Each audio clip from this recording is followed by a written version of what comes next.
Comienza Pedro Ferriz de Con. En Central FM Equilibrio. Primera emisión. La revolución del intelecto. Y les saludamos como siempre con gran entusiasmo en esta mañana, hoy en este miércoles 18 de mayo del 2022. Soy su amigo Pedro Ferriz de Con, aquí en la primera emisión de centralfmequilibrio.com. Les agradezco, como siempre, muchísimo el poder estar con ustedes y a lo largo de esta jornada hablar de los asuntos que son más importantes y que a todos nos competen.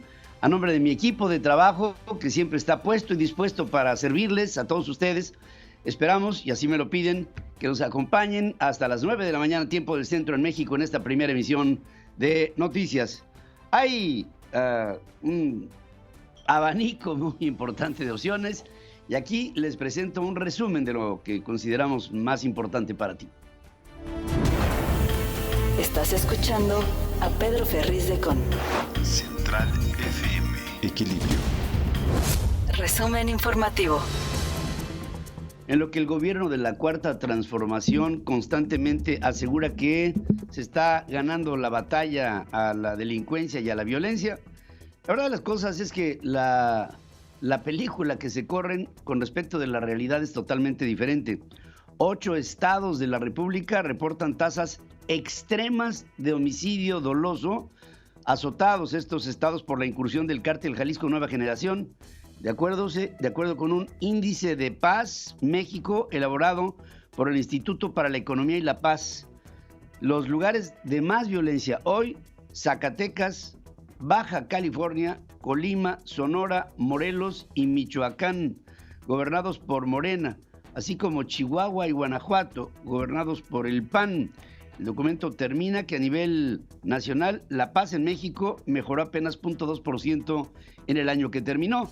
El diagnóstico dice que si bien la gran mayoría de los estados mejoraron en términos de paz en el 2021, la calificación nacional experimentó solamente un avance marginal, lo que refleja un grado de violencia elevada en México.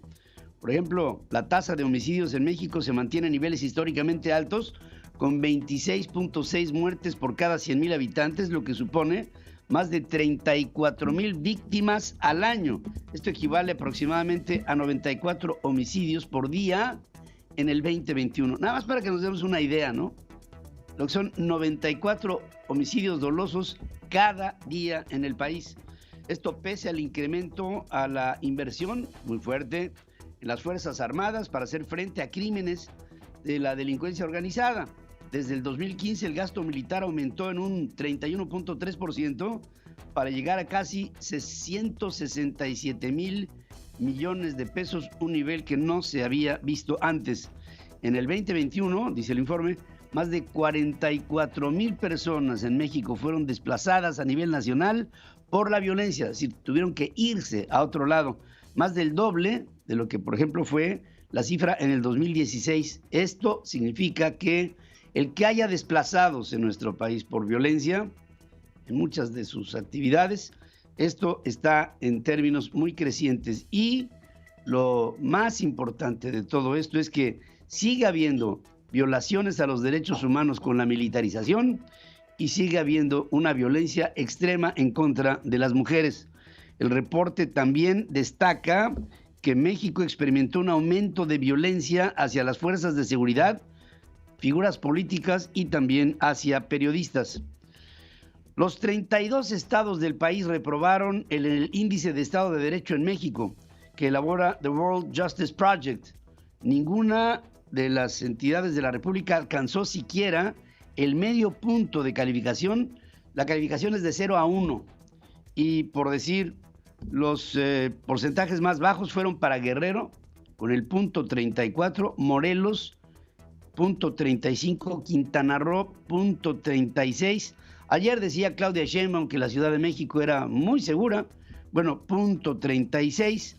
Estado de México, punto 36. Los estados que logran las mejores calificaciones son Querétaro, punto 49, casi la mitad del 0 al 1. Punto 47, Guanajuato, Aguascalientes, punto 46 y Sinaloa, punto 46 también. El índice de Estado de Derecho México 2021-2022 mostró estancamiento y deterioro pues todos los estados están por debajo de la mitad de la calificación idónea, según dice el World Justice Project. Por ejemplo, la actividad del ingreso, que es un instrumento que mide el Estado de Derecho a partir de la evaluación de 8 factores, que son límites al poder gubernamental, ausencia de corrupción, gobierno abierto, derechos fundamentales, orden y seguridad, cumplimiento regulatorio, justicia civil, justicia penal. La calificación va del 0 al 1, y donde 0 significa ausencia total del Estado de Derecho, .34 en Guerrero, y 1, que es la máxima adhesión a una forma de ordenamiento institucional. México se ha desgastado en sus instituciones. El estudio también dice que uno de los factores de mayor deterioro que ha sufrido México en el último año es el relacionado con el contrapeso al poder de los ejecutivos estatales, ya que hubo un debilitamiento tanto en los poderes legislativo y judicial como en los partidos políticos, en la sociedad civil y en los medios de comunicación. Todos hemos venido bajando en nuestra influencia hacia nosotros mismos como país. Luego de conocerse que México superó las 100,000 personas desaparecidas y no localizadas, el Comité Internacional de la Cruz Roja urge a impulsar mecanismos de búsqueda inmediata. Hay avances, pero la aprobación de la Ley General en materia de desaparición y la creación de un Centro Nacional de Identificación Humana se necesita para construir mecanismos eficaces de prevención, búsqueda, identificación. Miren, en lo que va de esta administración han desaparecido 31,000 personas de las 100,000 que se tienen reportadas como desaparecidas, desapariciones forzadas, desde el gobierno del presidente Calderón hasta la fecha. Un juez federal vinculó a proceso a además, hay que tomar en cuenta, 31,000 desapariciones en 3 años, o sea, la mitad del sexenio.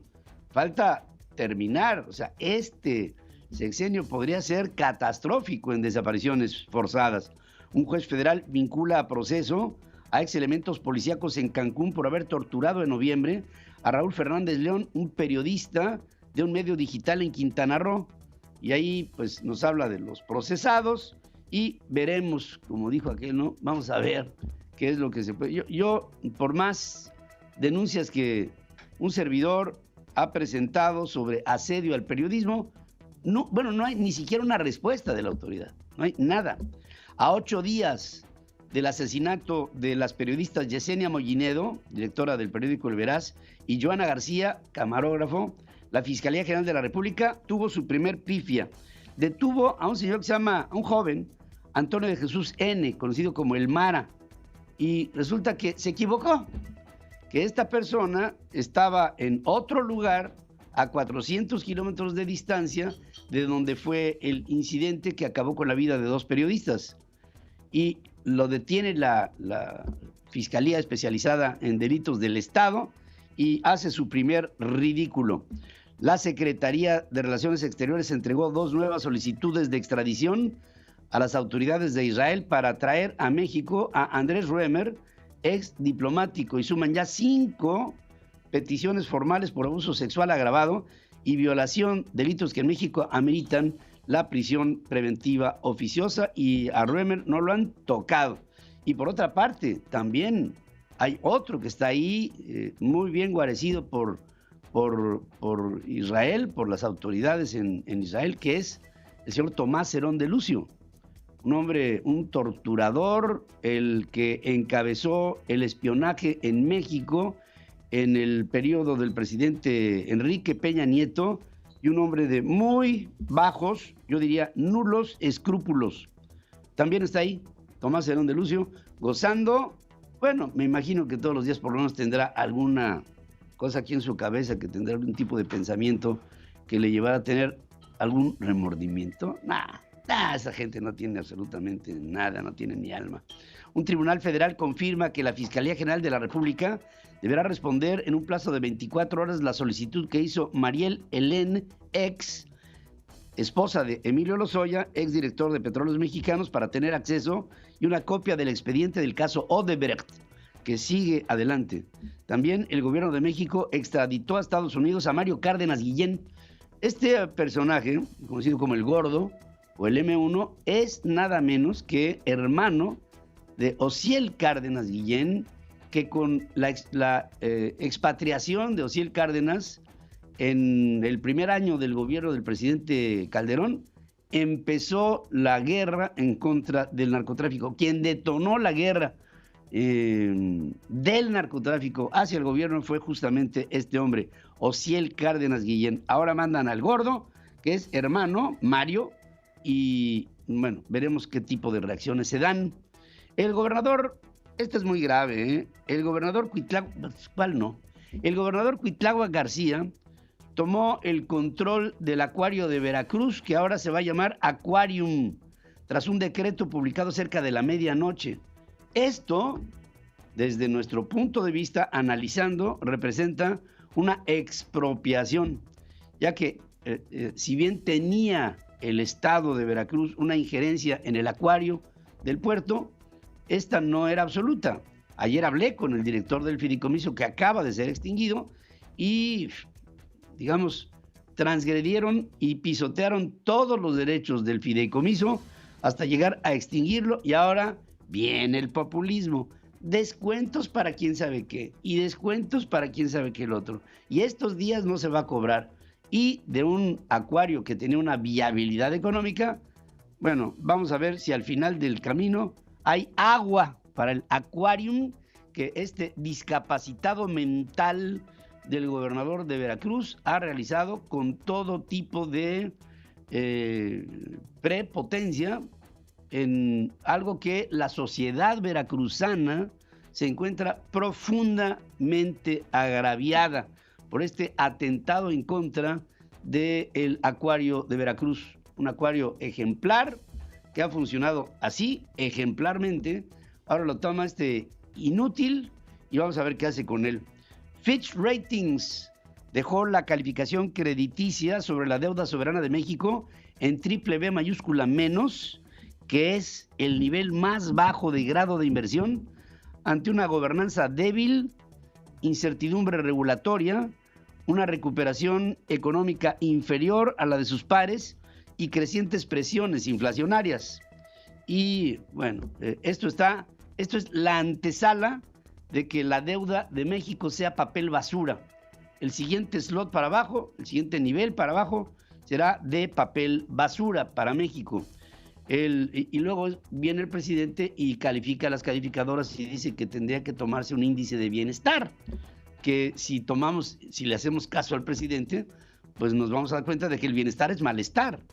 El Banco de México no elevará necesariamente las tasas de interés al mismo tiempo que la Reserva Federal de los Estados Unidos a lo largo de todo el ciclo de ajuste monetario de Estados Unidos.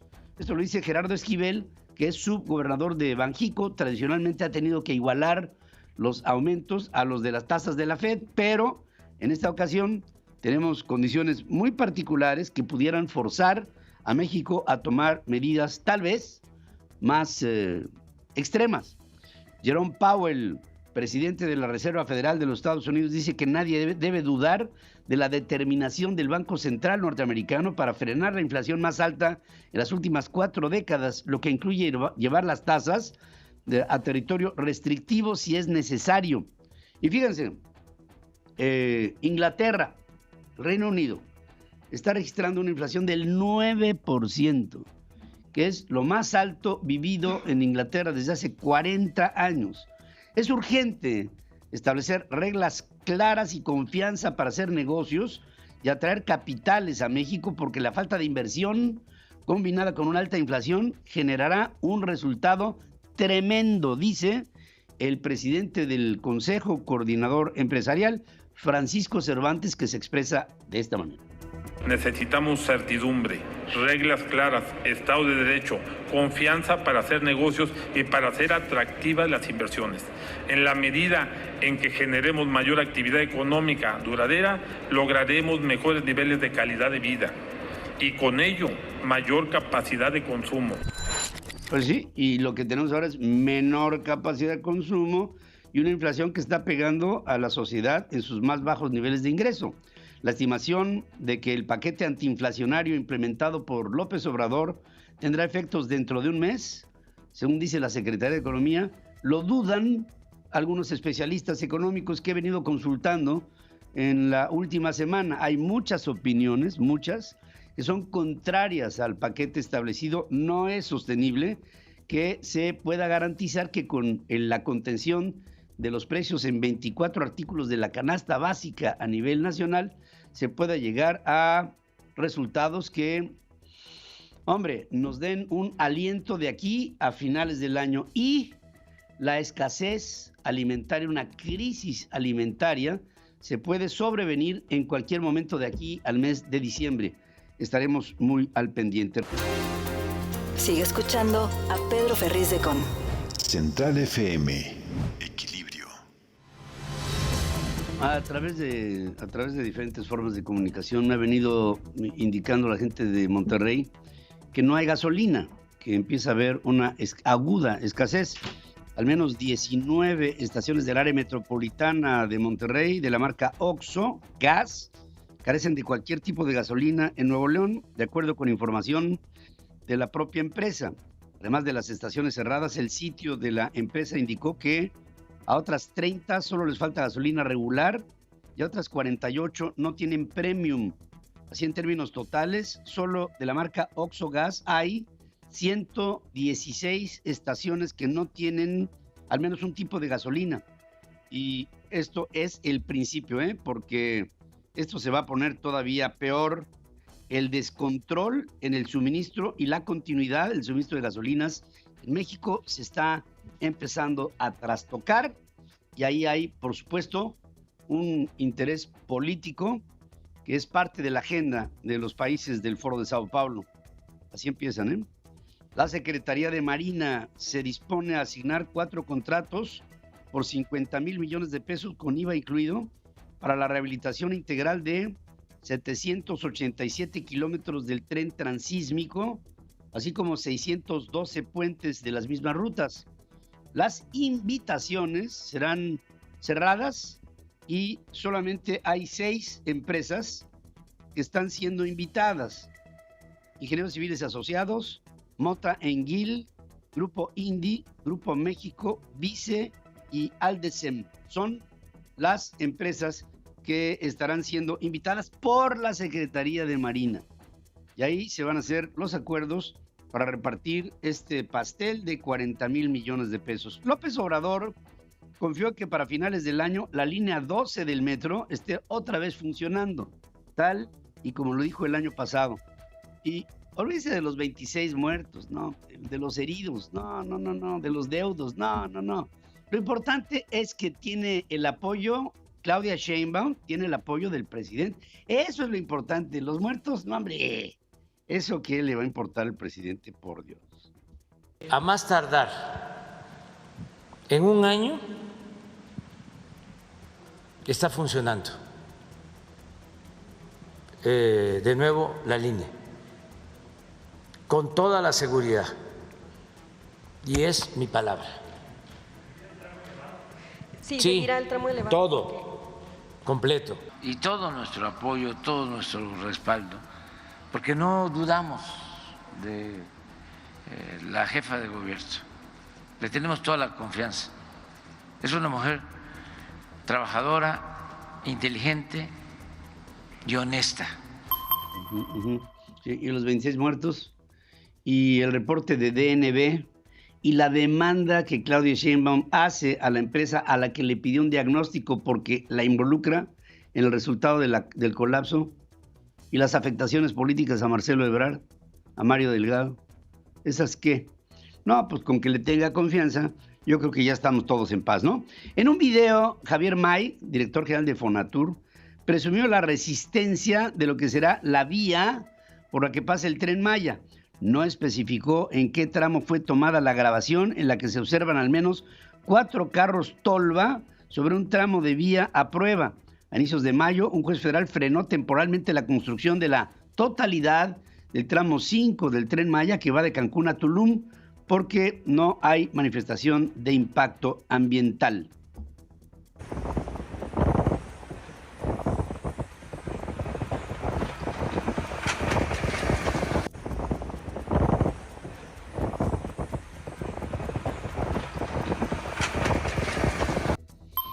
Bueno, pues ahí está. Esa es parte de las tonterías que hacen todos los días estos señores. El Ejecutivo Federal fijó límites máximos de velocidad para calles, avenidas y carreteras en todo el país. En la Ley General de Movilidad y Seguridad Vial, cuyo decreto de creación fue publicado este martes, se establecieron las denominadas medidas mínimas de tránsito y se trata de un conjunto de disposiciones, incluidos los topes a la velocidad, que deberán normar en máximo 6 meses y respetar esto en todas las entidades y municipios del país.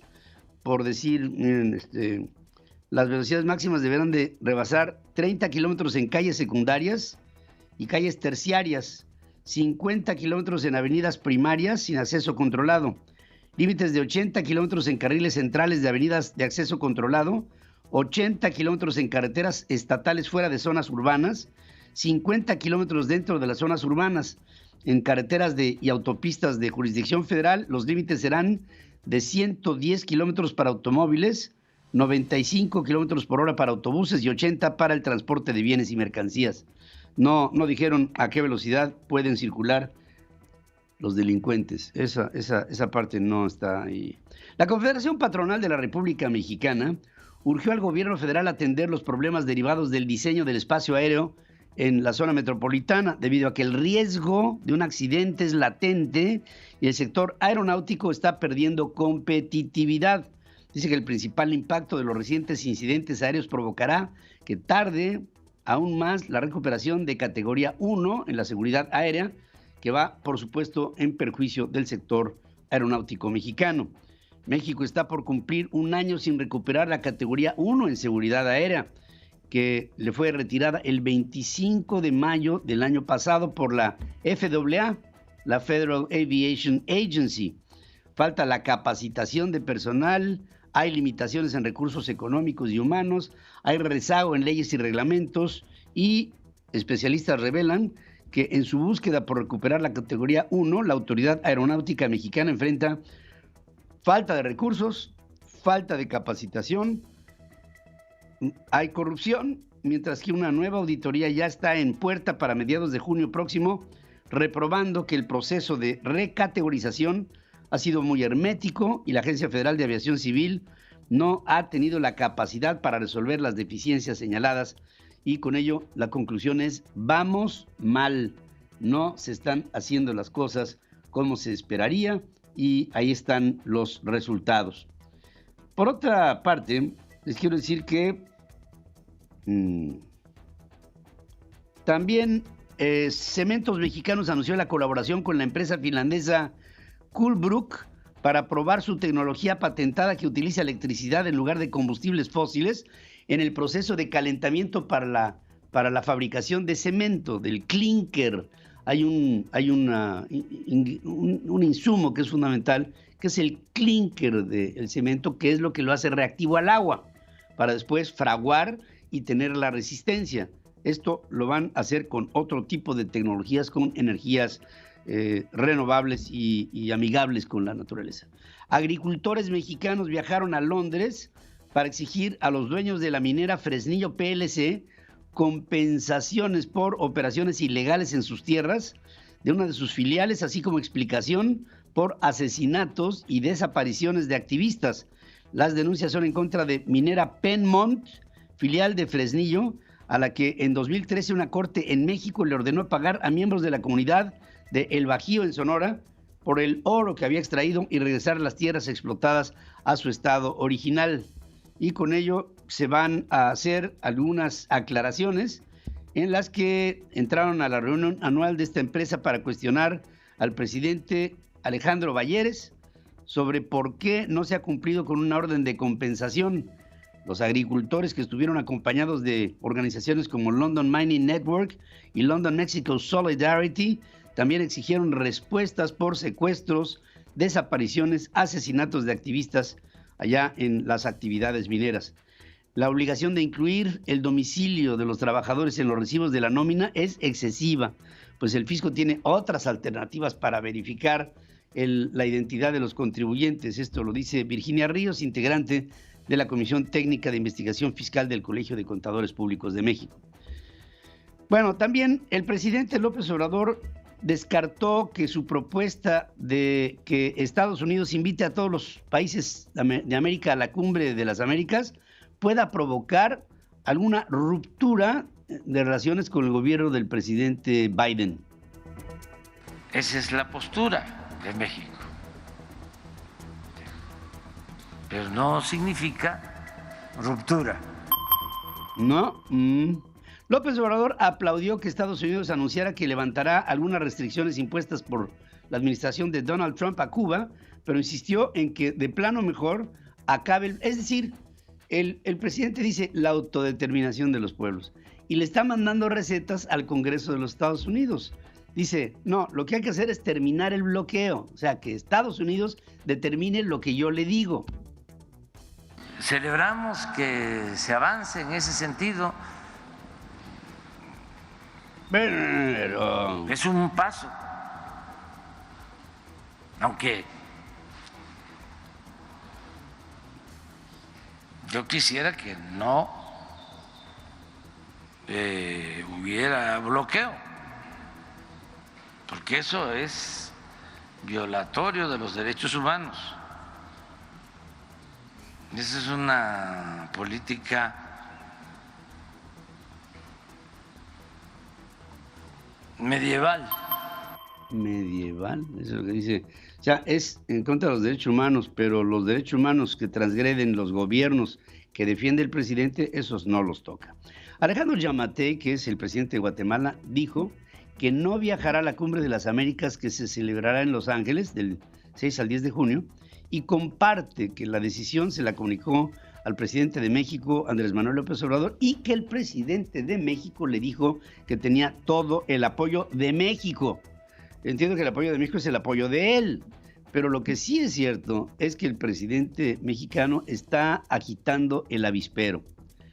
Los quiero a todos, pero el pueblo es el que elige, así responde López Obrador al preguntársele quién es su favorito para las elecciones en el 2024. Ya saben ustedes, entre Claudia, entre Marcelo o su personaje favorito, que es Adán López, que es otro López, y otros López podrían gobernar al país.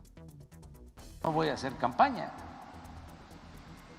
pero voy a estar con el que gane la encuesta. Eso sí, va a quedar claro. Voy a estar con el que gane la encuesta. Y ahí estaban Adán Augusto López y Claudia Sheinbaum así viéndolo como diciendo, ay, por favor, presidente, voltéame a ver a mí. También les quiero decir que la Suprema Corte de Justicia registró un empate a 5 votos al revisar la figura de los superdelegados. ¿Se acuerdan de los superdelegados? Creados para operar estados en programas sociales no con la injerencia del gobernador, sino nada más del superdelegado. Bueno, resulta que faltaba un voto porque están en empate. Y este voto es para Loretta Ortiz, que fue nominada por López Obrador para ser parte de la Corte. O sea que ya podríamos decir que una vez que Loretta se integre para seguramente el próximo lunes, vendrá un voto a favor del reconocimiento de los superdelegados en esta serie de medidas tomadas por el presidente al principio de la administración. Bueno, decía, superdelegados, vamos a distribuir, ¿se acuerdan? Las secretarías de Estado a diferentes puntos de la República Mexicana, ponía a la Secretaría de Educación Pública en Puebla y así, ¿se acuerdan? Bueno, pues hasta ahí las cosas. Doctores, especialistas mexicanos rechazan trabajar en lugares remotos, aduciendo inseguridad y por ello el gobierno federal recurre a la contratación de médicos cubanos, según justifica Jorge Alcocer, pobre secretario de Salud. Los médicos aducen inseguridad en principio, pero también no buscan estar en lugares remotos del país donde se les olvida lo que es el principal sentimiento y de derecho que tienen los pacientes de ser atendidos, estén donde estén. Ahora fíjense lo que son las cosas, ¿no? Un médico, ayer lo platicaba yo en la tarde en plataformas con Francisco Moreno, infectólogo reconocido, mucho más ahora con el COVID, que ha tenido opiniones muy interesantes. Y le preguntaba yo, bueno, y si, por ejemplo, llega un médico de Cuba, ¿llega a ejercer la medicina? Es decir, no requiere ninguna certificación, aval del gobierno para ver si José Ramón Cosío, el magistrado, ex magistrado de la Suprema Corte de Justicia de la Nación, dice en un tuit que ha tenido muchas respuestas, dice, bueno, esta gente que llega de Cuba va a tener que certificarse en México, porque así lo prevé la ley. Más que el presidente de la República, como a la ley se la pasa por el arco del triumph, le viene valiendo gorro y les va a permitir, que los contrató él, ¿no? Les va a permitir que trabajen en suelo mexicano. Entonces yo no sé si un médico cubano que tenga yo enfrente de mí es especialista en un problema que yo traigo o es simplemente un espía o un agitador o un adoctrinador o un algo. Pero algo que seriamente me diga que ese señor tiene capacidades para resolver el problema que yo tengo en el intestino, pues esa es otra cosa. Pedro Ferriz de Con y su editorial. En Central FM. Equilibrio. Fíjense que es muy importante para una economía de un país que es parte de la Comunidad de las Naciones, el observar qué es lo que piensan las calificadoras del país. Y hay una clasificación, lo que se llama el papel soberano de los países, que representa la solidez de un país, representa qué tan promisorio es ese país en términos económicos. Y los niveles van, digamos, de lo que es la parte aprobatoria de un esquema de deuda pública de papel soberano de un país, van desde triple A mayúscula más hasta triple B mayúscula menos. Ese es el panorama. Y ahí se pueden hacer combinaciones. A mayúscula, doble A mayúscula, B mayúscula más, y luego menos, después A mayúscula, B mayúscula más o menos, y así hasta llegar a triple B mayúscula menos, que es la antesala del papel basura que representaría para el mundo la emisión de un documento que representa la deuda soberana de un pueblo. En este caso, en el caso de México, Fitch Ratings dejó la calificación crediticia de nuestro país, la deuda soberana de México, en triple B mayúscula menos, que es el nivel más bajo de inversión en el orbe, en todo el planeta, dentro de los países desarrollados que tienen una relación con la banca internacional, con las organizaciones de crédito como el Banco Mundial o el Fondo Monetario Internacional o el Club de París, etcétera, etcétera. ¿Cuáles son las condiciones que pone Fitch Ratings para poner a México en el último bracket, le llaman? Es el último nivel de lo que sería la confianza por la emisión de papel soberano de un país, en este caso el nuestro. Hablan de una gobernanza débil. No quiere decir que López Obrador sea débil, sino que las medidas que toma su gobierno no apoyan a la economía. Esa es una gobernanza débil, una toma de decisiones débil, una serie de estrategias que no implican la solución de los problemas acuciantes que tenemos los países en este momento, empezando por el tema inflacionario. Hay también para México una manifiesta incertidumbre regulatoria y hay para México una recuperación económica inferior a la de economías similares a la nuestra. Hay, por supuesto, una creciente presión inflacionaria y ante los mecanismos anunciados por el gobierno federal para contener los precios, Fitch Ratings considera que no son suficientes para evitar el que en México se pudiera presentar un colapso económico. ¿Qué es un colapso económico? Un colapso así es cuando una parte importante de la población tiene inseguridad alimentaria. Esto es hambre. Esto es inanición. Y esto representa que abone esta situación a una, otra vez hablamos del término, gobernanza débil. Fundamentos crediticios positivos, solamente se ve el de una política macroeconómica prudente, aunque ha habido un mayor endeudamiento, finanzas externas y deuda pública estables, que se deben a dos factores. Una, el comercio internacional con Estados Unidos y el envío de remesas. Y la agencia espera que el crecimiento del Producto Interno Bruto de México se desacelere a menos del 2% para este año que corre y que este nivel de crecimiento bajo permanezca durante todo el 2023 para empezar a recuperar un nivel inflacionario que pudiera llegar a acercarse al 3% más menos 1% para el primer trimestre del año 2024. O sea, el augurio o el mal augurio es que la economía mexicana en este año y en el que viene la va a pasar mal. Y decir que la va a pasar mal significa que habrá mucha gente sin empleo, no hay estímulos para la generación de nuevas empresas, no hay estímulos para la creatividad, para la innovación, no hay estímulos para la inversión extranjera directa, ni tampoco para la inversión privada local, la inversión privada de mexicanos.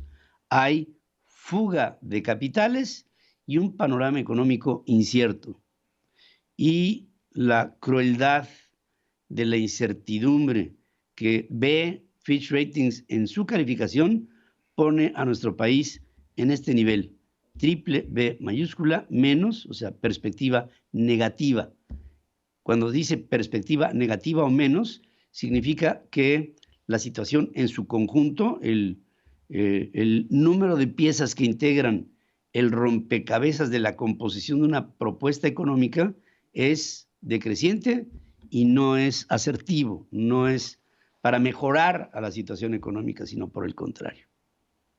Esto lo dice Fitch Ratings. Yo me imagino que para el general de la población, el hecho de que Fitch Ratings diga que estamos en el nivel más bajo del grado de inversión de, digamos, papel soberano, puede no resultar importante. Pero, digamos, para los especialistas, el que una calificadora, hay tres, Fitch, Moody's y Standard & Poor's. Esperaremos la determinación de las otras dos. Ya la primera, que por cierto, por lo general Fitch es la primera que emite, ya emitió y emitió ese como su diagnóstico.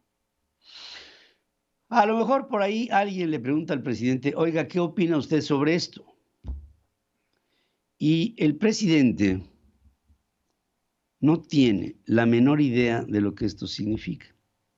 Pero el solo hecho de que lo ponga en la perspectiva negativa y en el último nivel de lo que pudiera ser reconocible como una deuda soberana con un cierto valor, el mínimo, implicará la reacción del presidente. Y dirá que él tiene otros datos, dirá que las calificadoras no tienen la sensibilidad para ver y adecuarse al esfuerzo que se está haciendo en México para transformar a las estructuras de gobierno relacionadas con la gobernanza, relacionadas con el desarrollo de la economía, y dirá que no va de acuerdo con lo que dice Fitch Ratings, pero lo que dice Fitch Ratings sí va de acuerdo con lo que piensan los inversionistas del mundo. O sea, el presidente puede decir misa en latín que Fitch Ratings tiene ya una opinión sobre el país, que es la misma, no tan técnica, como la que tendrán muchos mexicanos que en lo que estamos hablando no tienen una perspectiva de mayor ingreso, de mayor bienestar, tal vez de una mayor sí, pero inseguridad sobre sus finanzas privadas, sobre sus finanzas personales. Hay en nuestro país, bajo la premisa de primero los pobres, hay más pobres, La pobreza extrema en México se está acercando al 20% de la población. Ya rebasamos el 19%, andábamos en el 18.8% al final de este año. Ya estamos en el 19.2% y sigue creciendo. Y por el lado, digamos, del análisis sobre la gente que estaba en clase media baja y pasa a la clase pobre, estamos llegando a un punto en el que el 40% de la población ya puede ser hoy considerada como en clase pobre. Es decir, el 60% está entre la clase media baja hasta la clase más alta y el 40% ya está en un nivel de pobreza. Con esta falla que tiene connotaciones del COVID, que tiene connotaciones de la guerra ruso-ucraniana, que tiene procesos inflacionarios, ruptura de cadena de suministros, muchas variables que en la economía han hecho que ésta se trastoque. Lo que tiene que haber es un entendimiento y que desde el poder el presidente de la República no lance mensajes como el que el día de ayer se lanzó desde el gobierno de Veracruz, extinguiendo un fideicomiso para expropiarlo. O lo que hace el presidente constantemente para tratar de no romper con Estados Unidos, sino para que Estados Unidos rompa con México.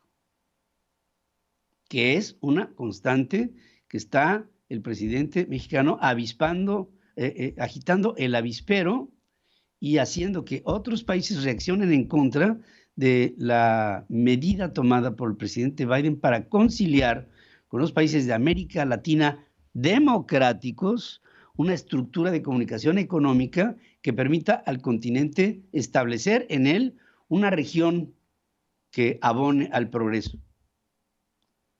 México se está plegando a los países más pobres y menos democráticos, o cero democráticos.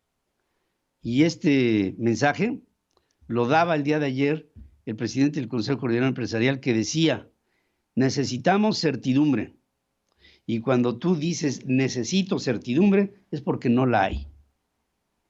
Este gobierno está fallando a la confianza que todos tenemos o tendríamos de tener a un presidente que le interesan los temas de México, no los intereses de su cuarta transformación o de su transformación de cuarta.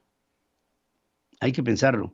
Vienen tiempos de mucho peligro para la estabilidad social de México. El estado del país con Pedro Ferriz de Con. Central FM. Equilibrio. Estoy empezando a escuchar voces de supuestos periodistas independientes que están mandando un mensaje para empezar a acostumbrar a los mexicanos a lo que vendrá. Por ahí escuché uno de estos periodistas que habla de que en el 2024 serán clave de reacción los médicos cubanos que llegarán al país y que se empezarán a establecer en lugares de los más pobres del país. Ahora que se argumenta desde el gobierno que la UNAM, la Universidad Nacional Autónoma de México, fue la que dio instrucciones a los médicos para que se guarecieran en sus casas y no reaccionaran ante la pandemia. Y también fue la UNAM la que, eso es lo que dice el presidente, la que incitó a los médicos a que no fueran a lugares apartados de la civilización en las poblaciones más pulverizadas y remotas de la República Mexicana. Los hostiles, los choles, los tojolabales, los mijes, los seris, los ópatas, los pimes, los tarahumares, los rarámuris más bien, y todo este tipo de poblaciones. Dice, hay una instrucción para que no vayan a esos sitios. Los médicos argumentan que en muchos de estos sitios realmente no van porque hay faltas a la seguridad. Y no solamente hay faltas a la seguridad, así como en teoría. Ha habido ya el reporte de muchos médicos haciendo su servicio social que han resultado asesinados. Pero como los médicos que él va a importar de Cuba y que van a ejercer su práctica médica sin las certificaciones propias de México. Con esto, el presidente está empezando a lanzar mensajes a través de estos supuestos periodistas independientes para decir que estos médicos cubanos van a importar, bueno, si ya está en territorio mexicano sería importar, la revolución cubana, o sea, la exportan enviados por el gobierno de Cuba y ya importada empiezan a adoctrinar a estas poblaciones para que si en algún momento el presidente López Obrador pierde las elecciones del 2024 y ahí dejan abierto estos comunicadores el que el próximo candidato a la presidencia del 2024 pudiera ser el propio López Obrador y que en caso de que perdiera se organizaría de estos grupos adoctrinados una fuerte reacción que haría u obligaría a que se tomara una decisión a favor de López Obrador para continuar en el poder. Eso por un lado. Y por el otro lado, el presidente, cuando aboga por sus médicos cubanos que van a entrar sin certificaciones propias para ejercer su profesión en México, dice, la culpa es de la Universidad Nacional Autónoma de México. Entonces te pones a pensar, la culpa es de la UNAM. ¿Por qué constantemente el presidente habla de culpas de la Universidad Nacional Autónoma de México? Bueno, hay un punto dentro de la agenda de los países del Foro de Sao Paulo en el que para adoctrinar a un país, lo menos que requieres es de universidades autónomas. Las universidades tendrían que ser dependientes del gobierno. Pero el concepto de autonomía en México tiene una forma tan sutil que pareciera que fuera una dependencia del gobierno, cuando que no lo es. Y no solamente la Universidad Nacional Autónoma de México, hay muchas otras universidades autónomas en toda la República Mexicana que gozan de esa autonomía. Y el presidente, como la gotita, está pegando a las universidades autónomas para desacreditarlas. Y entonces, en un momento determinado, las universidades autónomas se convertirían en dependientes. Con estos dos movimientos, el presidente está tejiendo, o sea, primero lo da a conocer, ¿no? Para que la gente se vaya acostumbrando, pero va tejiendo un esquema político, económico y social en el que trata otra vez de jalar las riendas para tener todo el control a través del adoctrinamiento, que ya lo ha anunciado, va a adoctrinar a nuestros jóvenes, y de la infiltración de, digamos, promotores de la revolución, bajo el objetivo de llegar al 2024 fortalecido como un aspirante viable para un segundo mandato al frente de la presidencia de la República. ¿Que esto que les digo es utópico? Bueno, tómenlo como quieran. Yo tengo la obligación de advertir, como en su oportunidad advertí lo que sería este nuevo régimen encabezado por un loco, populista, ineficaz, representante máximo de la caquistocracia en el siglo XXI. El gobierno de los más malos, de los más incapaces, de los más rapaces y de los que tienen un control cada vez más fuerte en función del populismo que ejercen.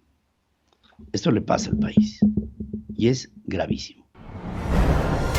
La información internacional con Adriana Braniff. Central FM. Equilibrio.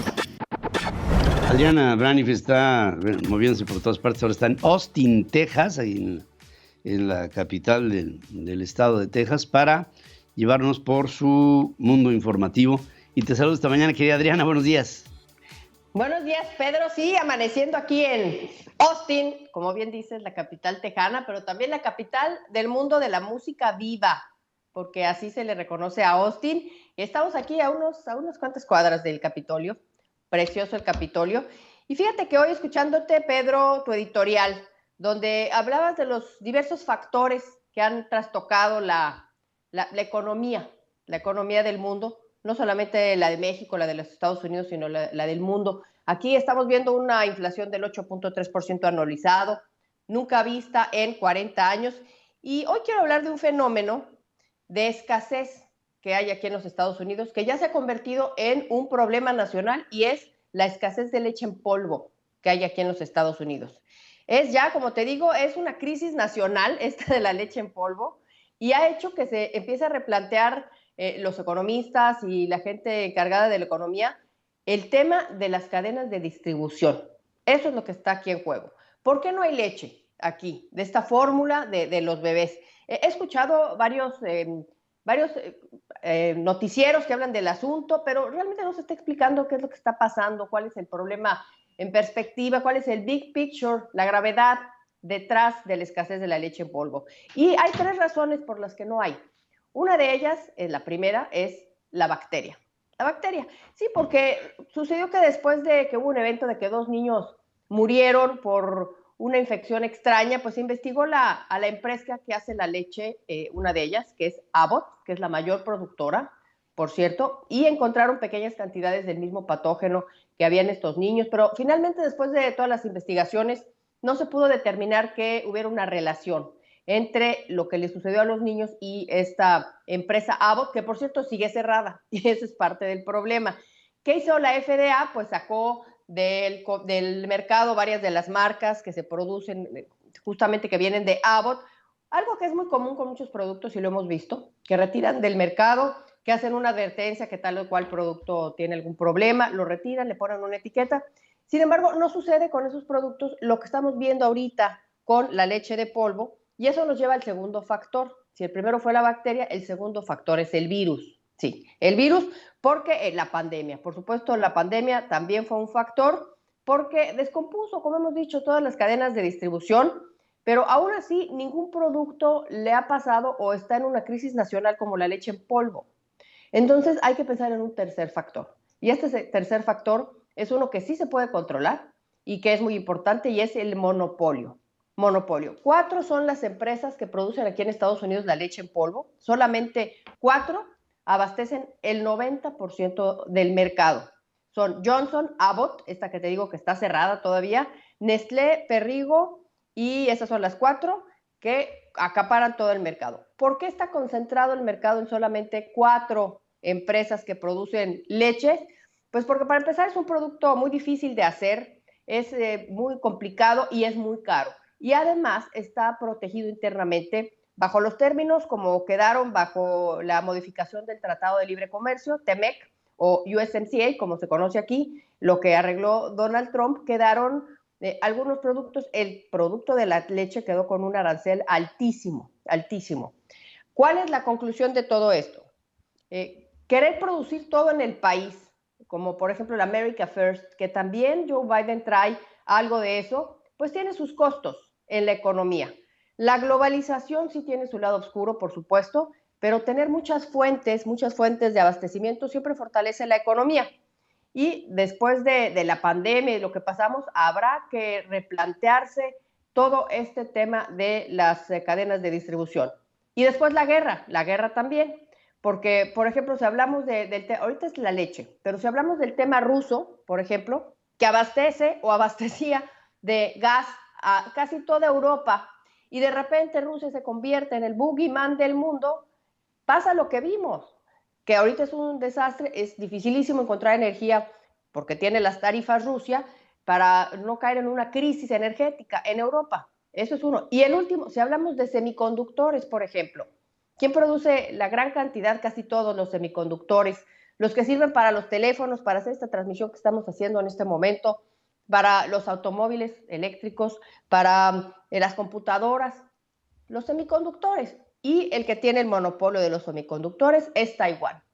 Y Taiwán está en la mira de China. Así es que, pues, para concluir, Pedro, la crisis nacional de la leche que estamos viendo aquí en Estados Unidos es la gran alarma de la vulnerabilidad en la que se encuentran, pues, muchos segmentos de la economía mundial, Pedro.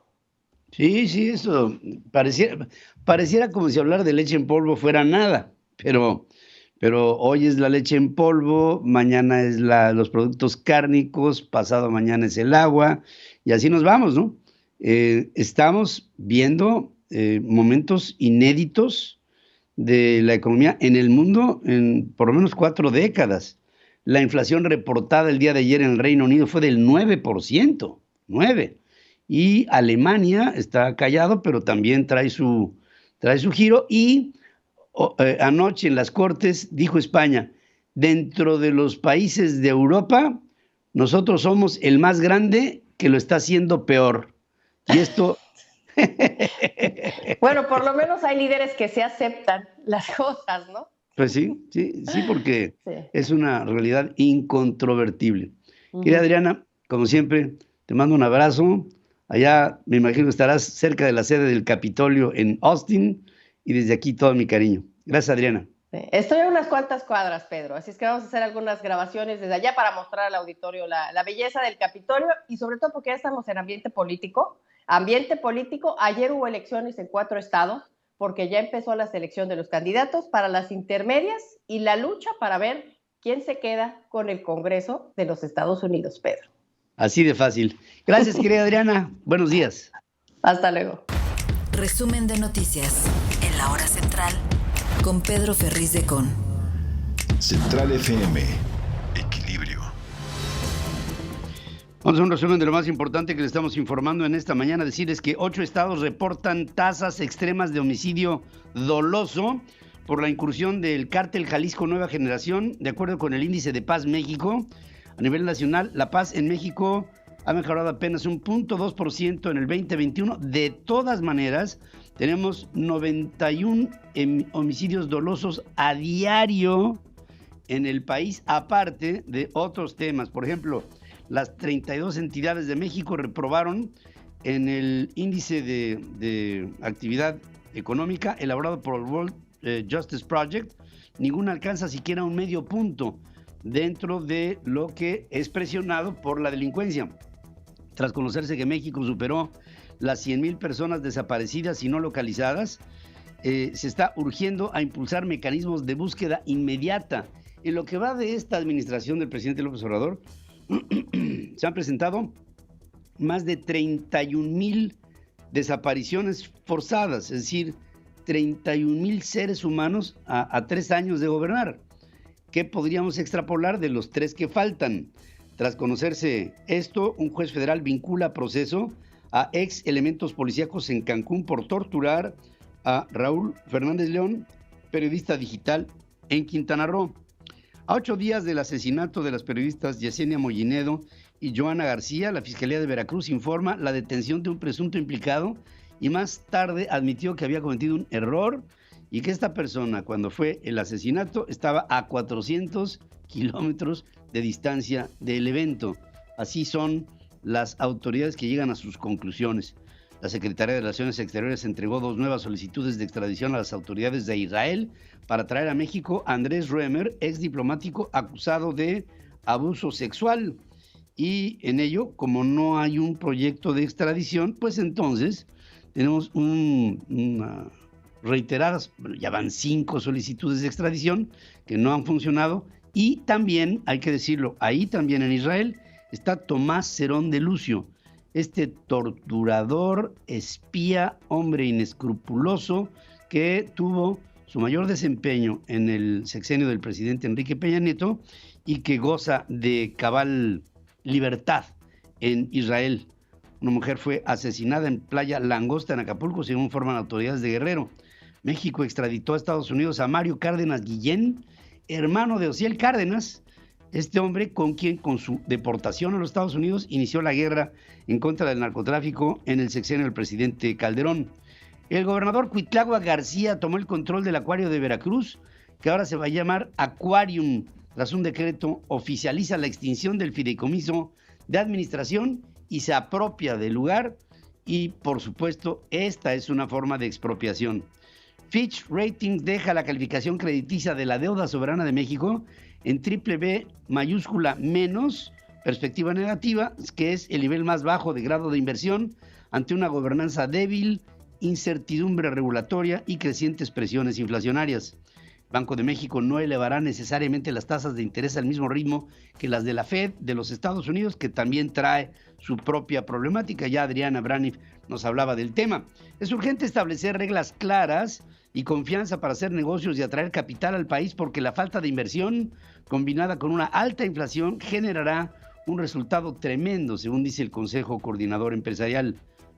También quiero decirles que estoy en comunicación con Carlos Valenzuela, vicecoordinador económico del Grupo Parlamentario del PAN en la Cámara de Diputados. Y como buen veracruzano, mi querido Carlos, te saludo esta mañana.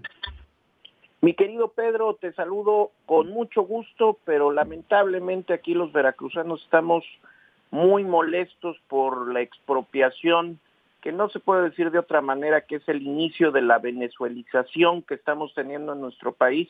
Y como lo has venido comentando y como es la pregunta que le han hecho en el auditorio, si nos preguntaras aquí a los veracruzanos solamente, pues la gran mayoría de la gente está en contra de este decreto que hizo extinguirse un fideicomiso que duró más de 30 años y que ahora pues nos tiene a los veracruzanos con nuestra mayor atracción turística, que es el Acuario de Veracruz, pues en la zozobra de saber que ahora el gobierno de Morena, estos mismos gobiernos, mi querido Pedro, a los cuales se les secan las palmas, como la palma del Paseo de la Reforma, pues ahora son los que van a administrar este acuario, que es el más importante de Latinoamérica y es la atracción turística más importante en el estado de Veracruz.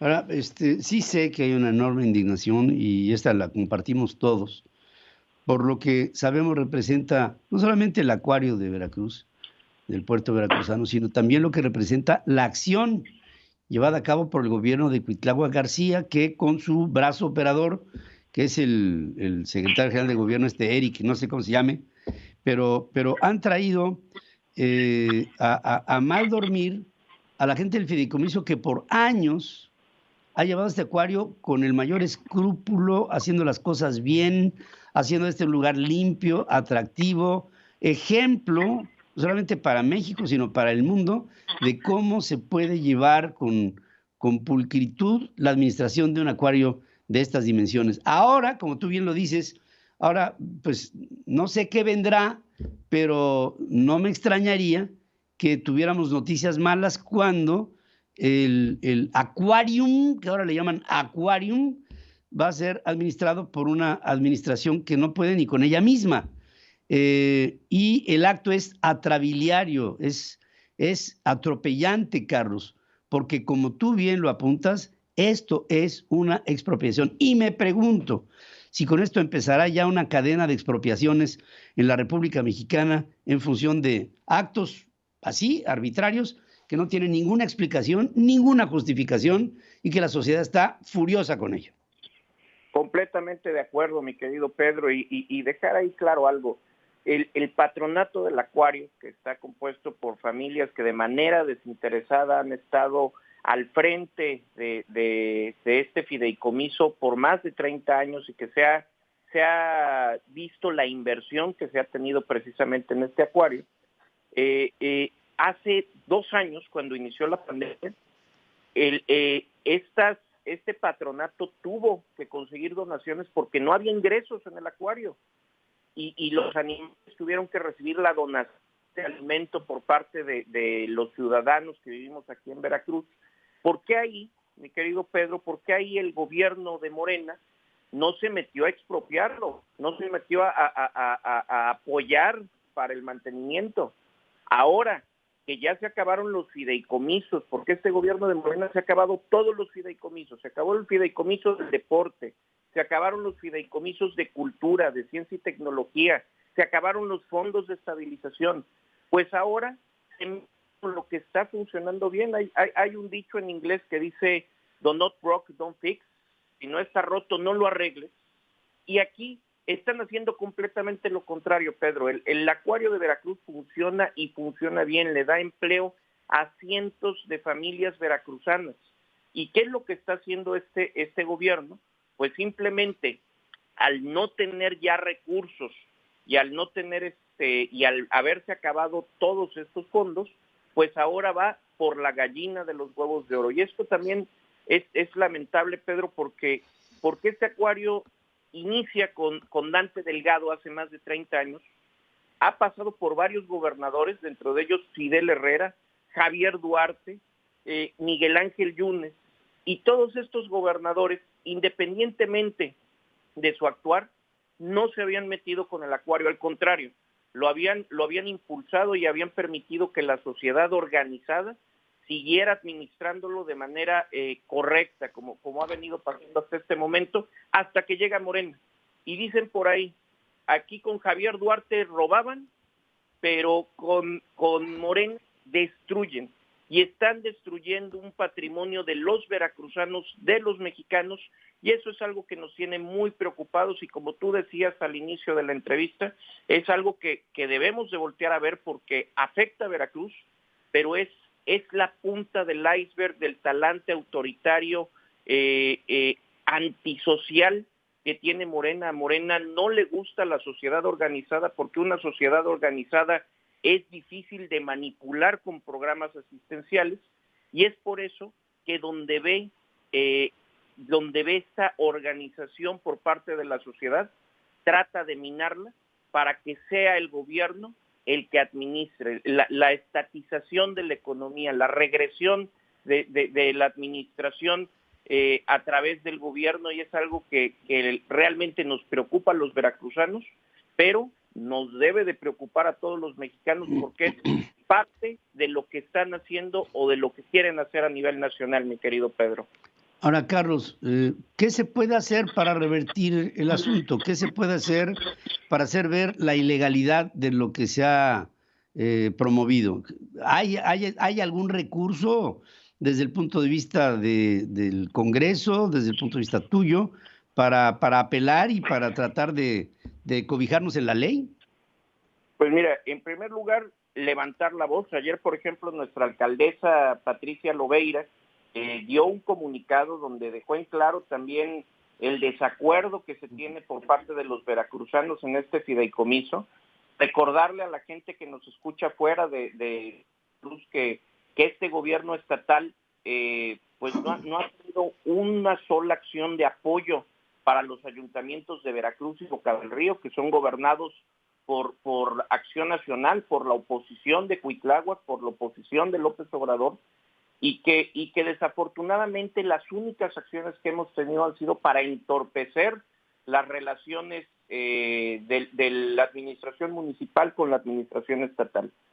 Nosotros lo que hemos hecho en primer lugar es alzar la voz.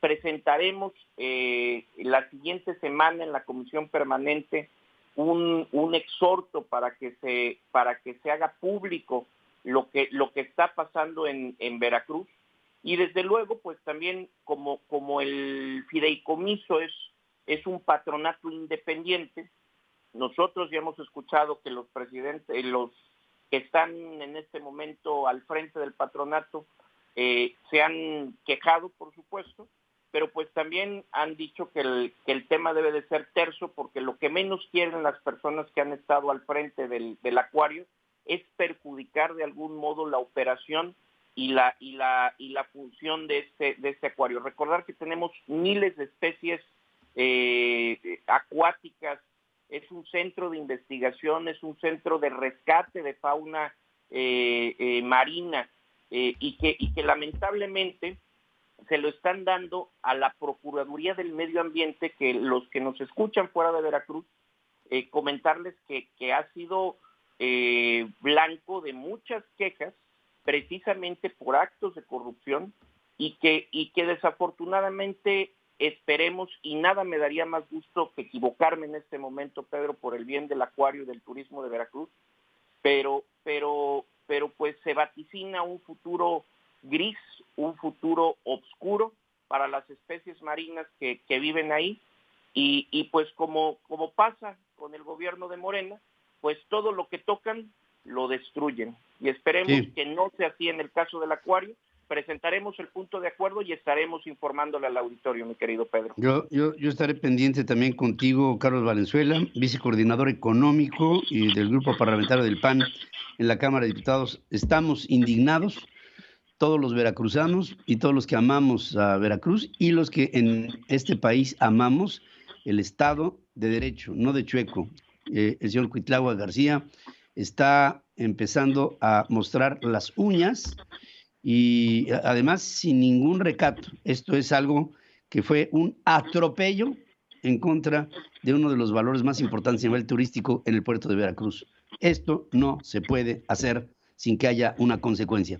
Vamos a hacer un corte. Gracias, querido Carlos, te abrazo.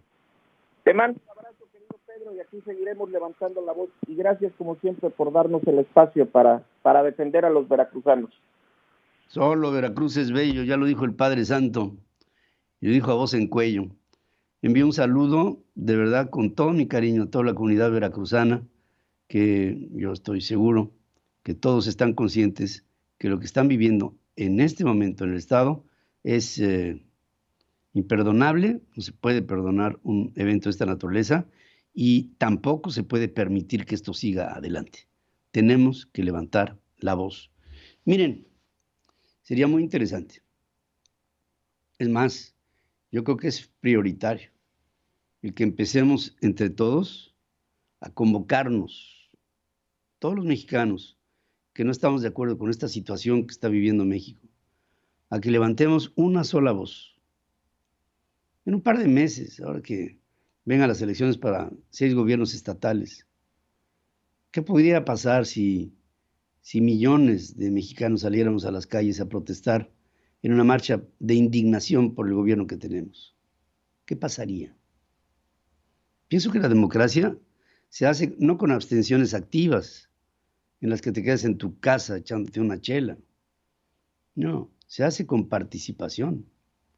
Y la fuerza, el músculo de una sociedad protestando así sería irrefrenable. Pensémoslo. Convoquemos a México. Una marcha por la indignación que nos da el tener un gobierno como el que tenemos. Salgamos de aquí. Las crisis también tienen solución, pero no llegan solas. Hay que hacerlas. Roberto José Pacheco está con Pedro Ferriz de Con. Central FM. Equilibrio. Y voy con Roberto José Pacheco esta mañana, como siempre, con mucho cariño. ¿Cómo estás, querido amigo? Buenos días. Estimado Ferriz, ¿qué tal? Te saludo con gusto. Bueno, ayer el presidente de la República abre otra ventana para el debate y la discusión. Y es que senadores de Morena y también de oposición salen en defensa de la máxima casa de estudios del país ante el embate del presidente López Obrador en contra. Hace unas horas, en la mañanera de ayer, el titular del Ejecutivo Federal reprochó a la Universidad Nacional Autónoma de México por qué sus médicos y estudiantes de medicina se fueron a sus casas en lugar de apoyar en la pandemia por el COVID-19. En ese sentido, el coordinador de Morena, Ricardo Monreal, sin confrontarse con el presidente de la República, recordó que él es maestro y maestro universitario, y dijo sentirse orgulloso de la institución que ha formado generaciones de buenos profesionistas. E incluso dice Monreal que llegará un día en que él va a dejar de ser político en activo y terminar su vida frente a un salón de clases ahí en la universidad. Por su parte, Miguel Ángel Mancera, quien es coordinador del PRD, él expresa también su respeto y reconocimiento a la Universidad Nacional. Escuchemos lo que dijo. UNAM es formadora de muchas de las doctoras, de los doctores, de las enfermeras, de los enfermeros, de los trabajadores sociales, de las trabajadoras sociales que estuvieron día y noche en esta pandemia. Es la casa que ha formado a todo este cuerpo. Siempre nuestro reconocimiento a la UNAM, y es una universidad a la que le debemos mucho. Así es una universidad a la que se le debe mucho. Kenia López Rabadán, vicecoordinadora de los senadores panistas, ella considera lamentable que el presidente López Obrador esté en contra de una institución que ha formado extraordinarios mexicanos, y recordó que la UNAM no solamente es un referente nacional, sino también de carácter internacional. Así pues, salen en defensa senadoras y senadores de tanto de la oposición como de Morena ante este embate del presidente de la República. Y por cierto, ayer de nueva cuenta, el senador Monreal reitera, mi estimado Ferriz, que no va a declinar en su lucha de lograr una aspiración legítima para el 2024, ya que él dice que le asiste la razón histórica y moral. Considera que nada ni nadie le puede regatear su participación en este proceso y recordó que tiene 25 años luchando al lado del presidente. Es fundador de Morena y promovió su formación. Así pues, escuchemos lo que dice Monreal Ávila. Pero mi lucha siempre ha sido adversa. Nunca he sido cobijado o promovido por los poderosos o por el gobierno. Nunca he sido promovido o cobijado por las nomenclaturas políticas. Siempre quienes me han cobijado e impulsado es la gente del pueblo. Bueno, lo que dice Ricardo Monreal, quien establece, podríamos decir, una guerra bélica de carácter político, no bélica, es una guerra fría de carácter político con el presidente López Obrador. Estimado Ferriz, mi reporte. Gracias por este reporte, Roberto C. Pacheco. Fíjense que la universidad contesta, dice, en relación con la actividad de los estudiantes de las licenciaturas de medicina y alumnos de posgrado en especialidades médicas de la UNAM durante los meses de la pandemia, recientemente en forma pública se ha cuestionado la labor de nuestros estudiantes durante la pandemia, sugiriéndose que la UNAM impidió a los alumnos en sus diferentes grados académicos participar con las autoridades sanitarias federales y locales en la lucha para la superación de la crisis sanitaria que tantas vidas cobró en nuestro país. Permito informar que, dice la UNAM, fue la autoridad sanitaria la que con fecha 19 de marzo del 2020 en su oficio fulano suspendió todas las actividades de los ciclos clínicos de pregrado, solicitando a directores y directores de hospitales y jurisdicciones sanitarias que los estudiantes no acudieran a las instituciones de salud. Con esta misma fecha y de acuerdo con el documento arriba citado, también se impidió el acceso a los internos de pregrado a los hospitales de primero y segundo nivel de atención. La universidad se apegó a estas medidas instruidas por la autoridad sanitaria y por considerarlas pertinentes para contener contagios y proteger la salud. Los estudiantes de pregrado se han integrado paulatinamente desde el último cuatrimestre del 2021 a sus actividades hospitalarias en la medida en que las autoridades de las instituciones de salud así lo han permitido. Esta idea de que fue la UNAM la que hizo que los muchachos no acudieran a sus servicios sociales es una mentira. Otra más de las del mentiroso presidente Pinocho.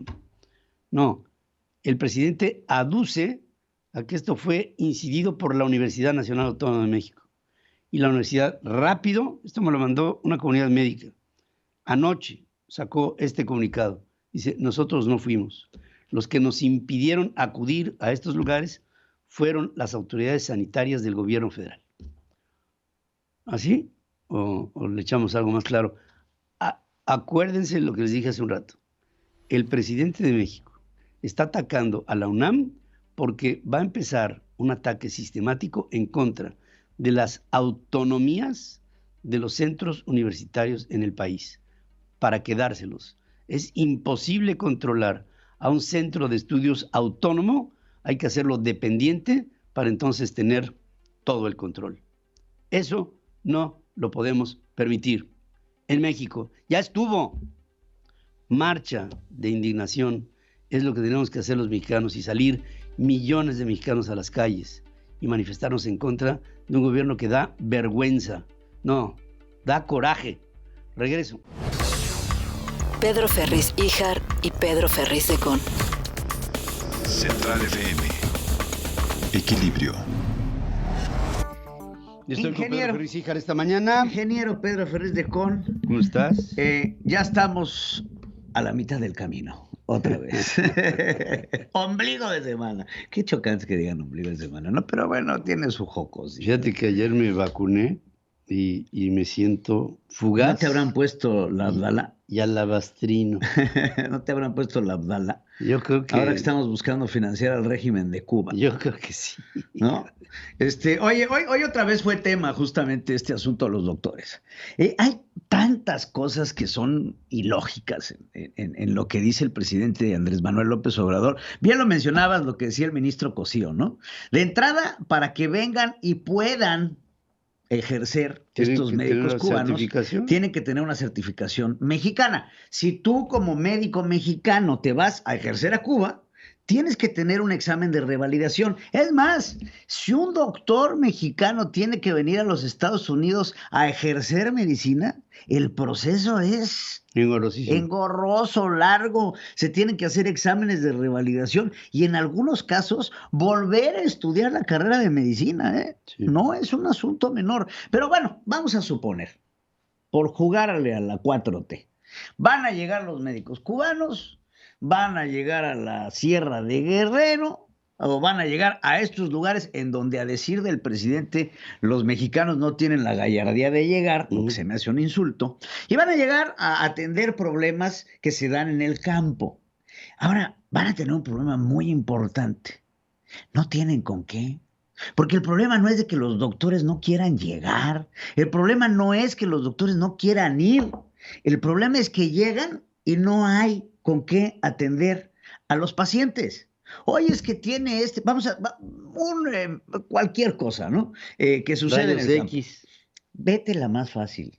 Vamos a suponer que un niño en la Sierra de Guerrero agarra un bote de estos que hay en cualquier pueblito, se lo toma y resulta ser que es insecticida. Y se envenena.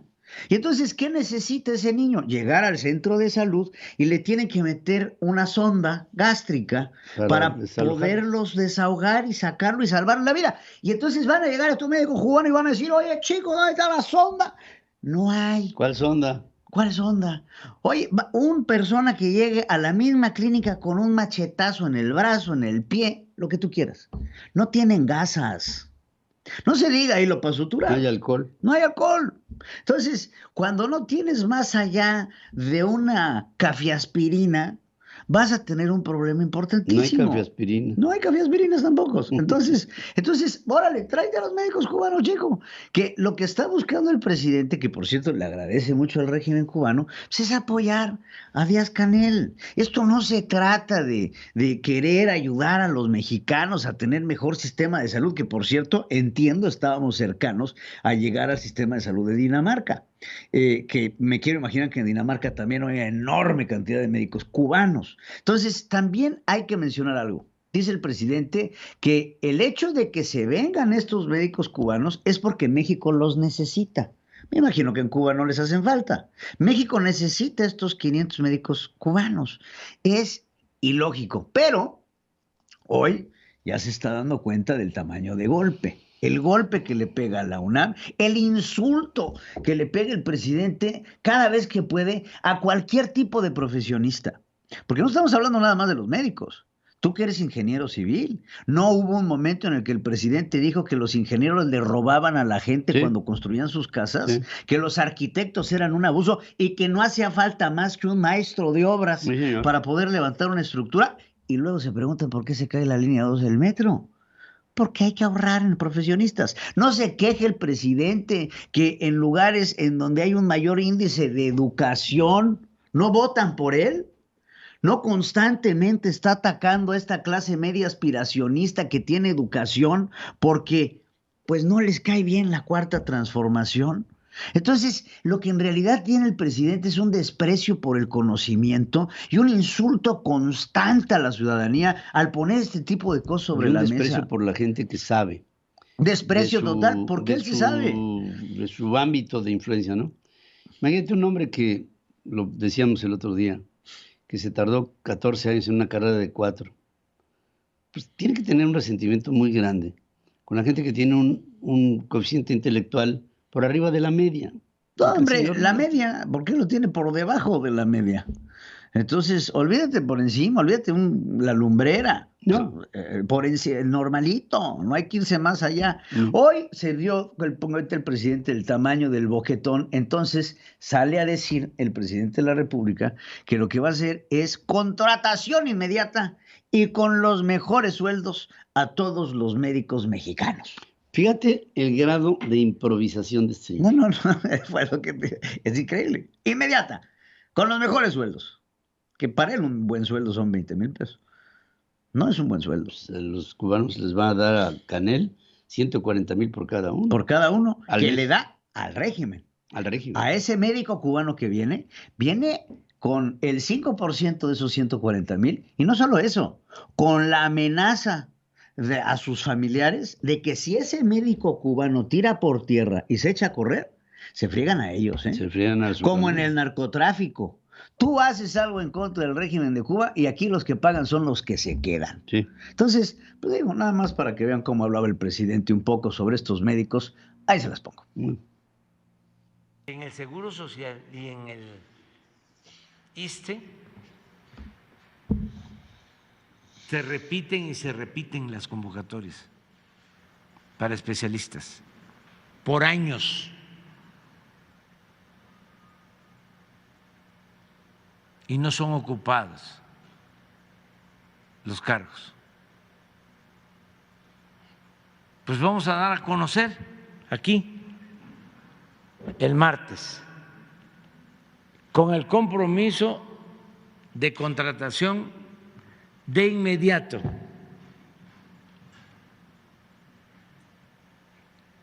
A todos los médicos.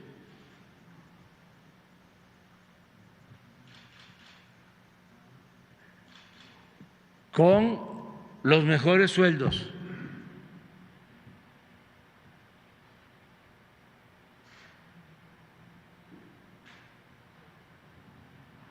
Si estamos haciendo lo de Cuba, es porque necesitamos los médicos y le agradecemos al pueblo de Cuba, al gobierno de Cuba, a los médicos cubanos por su solidaridad. Ahí está. No está borracho. Pues así hablan, pero mira, es increíble que diga el presidente que las plazas no se ocupan. Entiendan las cosas, no es un problema de plazas, es un problema de insumos. Por más que tengas las plazas llenas, si no tienes gasas, no tienes pinzas, no tienes ningún tipo de insumo médico, ¿qué quieres que hagan? Horas nalga en los hospitales. Entonces, el problema de la salud no se resuelve trayendo médicos cubanos. Digo, lo primero que debería de hacer el presidente de la República es un magro esfuerzo por abastecer de medicina los hospitales. El problema de las medicinas contra el cáncer, ¿qué pasó? Nada. ¿No salió hace unos meses el presidente a decir que iba a llenar los almacenes de medicamentos? ¿No se eliminaron las compras consolidadas para irse directo con los proveedores? Que la manga, que la changa y que la guanga. ¿Y dónde están las medicinas? No están. ¿En dónde están los...? No hay nada. Entonces, aquí hay un problema de enormes proporciones, de tremendas magnitudes que el presidente quiere tapar apoyando al régimen de Cuba. Ahora, usted se preguntará, estos 500 médicos cubanos que manda la isla, que nos manda el gobierno de Díaz-Canel, nos los manda bajo una condición de esclavitud. Ahora resulta que el gobierno de Cuba le dice a sus ciudadanos qué hacer y cómo hacerlo. ¿Por qué? Porque no son libres. No. Porque aquí se hace lo que diga Díaz-Canel. ¿Habrá médicos que envíen a México que el día anterior a ser enviados no sepan que van a ser enviados? Por supuesto. Hay médicos que tú llegas a tu casa, oye, chico, que mira que te acaban de llamar que te vas a México. Oye, pero te vas a México. Y te quedas tú, tu esposa, tus hijos, tu abuelita, tu mamá, y si cualquier cosa tiras por tierra, aquí pagan las consecuencias ellos. Eso hay que tenerlo muy claro. No es cosa nueva, ¿eh? No estamos inventando aquí el pan tostado. Las cosas así son. Punto final. También se dio un poquito el tiempo el presidente hoy de aventarse otra en contra de los medios de comunicación. Y principalmente atacar a dos compañeros que están en los Estados Unidos, a León Krause y a Jorge Ramos, en donde fíjate lo que dice el presidente, que cada uno de ellos gana al mes entre 25 y 30 millones de pesos. Hombre, está bien, ¿no? Está bien. Está bien. Y entonces, ¿de dónde saca el presidente estas cifras? Porque todavía un reportero que estaba ahí en estos que hay en la mañanera le dice, no, señor presidente, ganan 2 a 3 millones de dólares al año. Ah, bueno, por eso, entre 25 y 30 millones mensuales. Ni todos los aquí presentes ganamos lo que ellos ganan en un día. Hazme el favor. Y, bueno, ¿y si fuera el caso? Y si fuera el caso, ¿Qué porque pide explicaciones. Dice, ojalá y nos los puedan explicar. ¿Qué le parece si usted todavía seguimos esperando las explicaciones de cómo es que su bodoque vive aquí en los Estados Unidos y no se ha dado explicación al respecto? O, si quieren, hablamos de la fábrica de chocolates, o, si quieren, hablamos de la de cervezas, o de sus primos, o de sus hermanos, o de Bartlett, o de Marcelo Ebrard, échenle. Ustedes escojan. Bueno, el que pide explicaciones y no sabe dar ni una. Gracias, querido. Gracias, Pedro. Francisco Niembro está con Pedro Ferriz de Con. Central FM. Equilibrio. Y voy con mi querido Francisco Niembro a Miami, en los Estados Unidos, y te saludo como siempre, con entusiasmo, querido amigo. ¿Cómo estás, Francisco? Buenos días. Muy buenos días, mi Pedro. Un saludo a ti y a todo el auditorio. Y igualmente, hoy les vamos a comentar un par de notas interesantes y tiene que ver con el scamming, la primera de ellas. Ante la ola de intentos de ataques de estafa o scamming, conocido también como tal, que se están presentando en la actualidad, Pedro, yo, igual que muchos otros usuarios, he recibido un correo de la empresa Amazon donde nos hace una serie de recomendaciones importantes para que puedas identificar estafas y mantener tu cuenta de información segura, y procedo a compartírselas. Nunca te sientas presionado para dar información por teléfono, como pudiera ser el número de tarjeta de crédito o la contraseña de tu cuenta, especialmente si esta llamada la recibimos de manera inesperada. Los estafadores pueden intentar usar llamadas, mensajes de texto y correos electrónicos, haciéndose pasar por el servicio de clientes de esta empresa Amazon. Si tienes alguna duda o no estás seguro, es mejor finalizar la llamada, colgarles, ya sea vía llamada o vía chat, y comunicarse directamente con el servicio de atención a clientes a través de las aplicaciones o sitios web de las empresas. Nunca realices pagos por teléfono. Amazon, en este caso, y muchas otras empresas, nunca te van a pedir que proporciones información de pago, incluidas las tarjetas de regalo o tarjetas de verificación, como las llaman algunos estafadores, para productos o servicios por teléfono. Hay que confiar en los canales oficiales propiedades de las empresas. Siempre utilizar la aplicación, ya sea móvil o web, cuando busques atención al cliente o cuando busques realizar cambios en tu cuenta. Poner mucha atención y cuidado con la falsa urgencia, muy importante. Los estafadores pueden tratar de crear un sentido de urgencia para persuadirte, obviamente, de que hagas lo que están pidiendo. Ten cuidado cada vez que alguien intente convencerte de que debes actuar de inmediato. Para obtener más información como sobre cómo mantenerse seguro en línea o para informar de comunicaciones sospechosas, visitemos las páginas de servicio al cliente de los proveedores. La mejor forma de estar protegido es estar informado y ser desconfiado. Otra nota. Por ahí nos han alertado por posible ataque del grupo cibercriminal Conti hacia objetivos de México. Atentos. La unidad de investigación del grupo Silicon emitió una alerta donde señala que el grupo criminal de ransomware Conti podría vulnerar las dependencias del gobierno mexicano en los próximos días. Al estar monitorando las actividades de Conti, se detectó una gran actividad en América Latina y también se detectaron cambios en sus estrategias y herramientas para evadir las defensas de las organizaciones y buscar, desde luego, obtener ingresos. También se ha encontrado que Conti está utilizando frecuentemente diferentes variaciones del malware conocido como Bazaar Backdoor, que utiliza, como su nombre lo dice, las puertas traseras de nuestros sistemas. La alerta se generó tras los ataques de Conti a dependencias de gobierno tanto de Costa Rica como de Perú, donde atacaron el Ministerio de Hacienda, el Ministerio de Trabajo y Seguridad Social, el Fondo de Desarrollo Social y Asignaciones Familiares y la Dirección General de Inteligencia, entre otros. Debido al perfil que ha manejado Conti y a las vulnerabilidades detectadas, las instituciones del gobierno mexicano que podrían ser atacadas en el transcurso de los siguientes días pudiera ser el Instituto Mexicano del Seguro Social, la Secretaría de Salud, la Secretaría de Hacienda y Crédito Público, Petróleos Mexicanos, Banco de México, Secretaría de Bienestar y Fondo Nacional de Vivienda para los Trabajadores, en principio.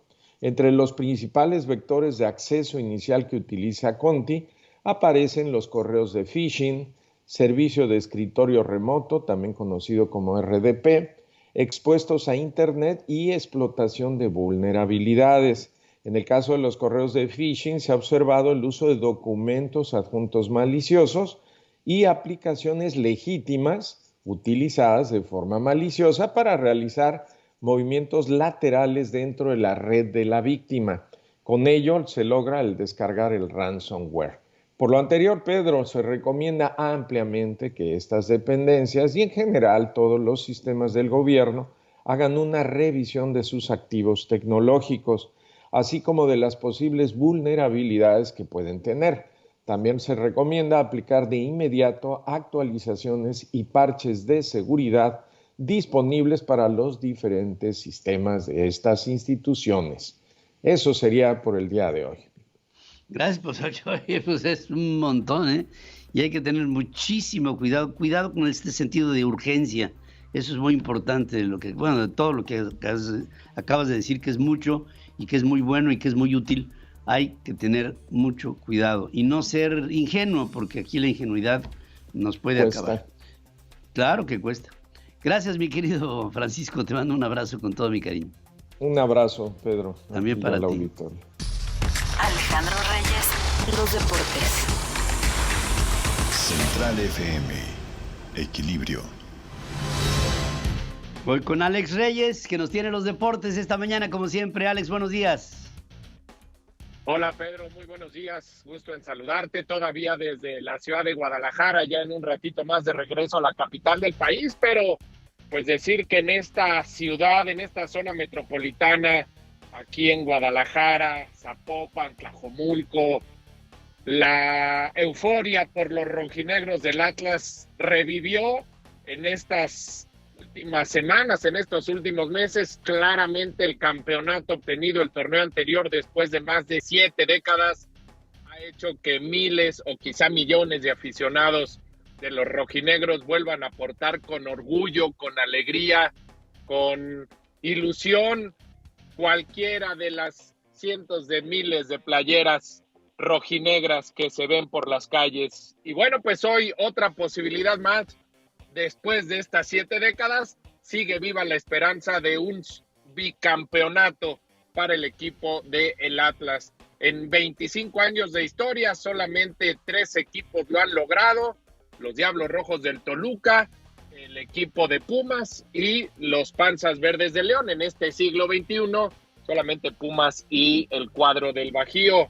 Hoy a las 9 de la noche, partido de ida de la primera semifinal, aquí en el Estadio Jalisco. Los rojinegros del Atlas reciben a los Tigres, estos Tigres acostumbrados a pelear por el título, además de la mano de Miguel Herrera, que también es técnico mexicano y acostumbrado también a que sus escuadras estén en las instancias finales. Hablan precisamente Miguel Herrera, técnico de Tigres, y Julio Furch.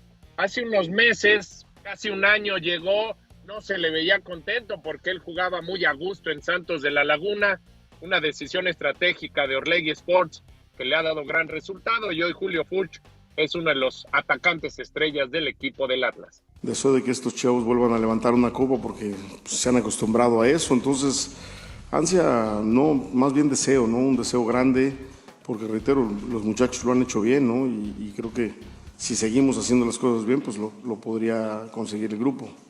Después el ansia me parece que es más, si no tuviera las condiciones, pero me parece que hay el equipo, se pueden dar las condiciones, hay que hacerlo, ¿no? Creo que para volver a ser campeón hay que ganarle a los mejores y pelear con el que sea, así que creo que ganarle a Tigres va a ser también algo muy, muy bueno en lo anímico para poder llegar a la final y conseguir el bicampeonato. Creo que sería el sueño de todos, ¿no? Primeramente se pensaba en un campeonato y ahora se piensa en dos, así que eso significa todo lo que hemos trabajado. Pues ojalá sea un buen partido esta noche en el Estadio Jalisco. Por otra parte, Pedro, también muy pendientes de lo que ocurre en la eliminación o en la fase de calificación a Roland Garros, que arranca la próxima semana. Allí está la jovencita potosina Fernanda Contreras, nieta del gran Pancho Contreras, que buscará hoy su segundo triunfo. Hace 2 años te acordarás que Renata Zarazúa se convirtió en la nota por haber calificado y avanzado una ronda. Bueno, pues hoy esta chica de 24 años busca lo mismo, estará enfrentando a la turca İpek Oz en un ratito más allá en las canchas de Roland Garros. En el béisbol, rapidísimo, triunfo de José Urquidi, tercera del año para el lanzador de los Astros de Houston, a pesar de que le pegaron muchos hits, logró la victoria gracias a una segunda entrada de 9 carreras de los Astros de Houston sobre los Mediarrojas de Boston. Y finalmente, Pedro, arrancaron las finales de conferencia en la NBA. En el este, Miami derrota a los Celtics de Boston en el primero, y hoy los Warriors de Golden State reciben a los Mavericks de Dallas en el primero de la conferencia del oeste. Ojalá Juan Toscano pueda tener participación, primer mexicano en casi 20 años en estar en una final de conferencia, ojalá lo logre. Querido Pedro, mitad de semana, hay que seguirle hacia adelante con mucho ánimo. Te mando un abrazo, buenos días. También buenos días, mi querido Alex. Sigue escuchando a Pedro Ferriz de Con. Central FM. Equilibrio. Gracias. A lo largo de este día estaremos en comunicación con ustedes a través de Punto de Vista, Punto Central, Punto y Aparte y Punto Final, desde las 5 de la tarde con Adriana Brani, fue un servidor a las 6, luego viene Doria a las 7, y luego Pedro Ferriz Hija remata a las 8 de la noche con estas formas que buscan tener más contenidos para todos ustedes a través de las plataformas. Gracias a nombre de mi equipo de trabajo, que tengan ustedes una buena mañana, que tengan ustedes una buena jornada, y estaremos en comunicación a lo largo del día, por supuesto. A nombre de todos, gracias, un saludo muy particular hoy al Estado, querido Estado de Veracruz. Gracias, hasta el rato. La revolución del intelecto. Somos México llega a Aguascalientes. Este 24 de mayo acompaña a Pedro Ferriz de Con en una plática magistral sobre el futuro de México. 24 de mayo. 18 horas. Pulgas Pandas Club de Golf. Aguascalientes, Aguascalientes. Presentado por Mujeres Empresarias Mexicanas, AC. Venta de boletos en revoluciondelintelecto.com. Somos México. Hasta aquí presentamos a Pedro Ferriz de Con. En Central FM Equilibrio. Primera emisión. La revolución del intelecto.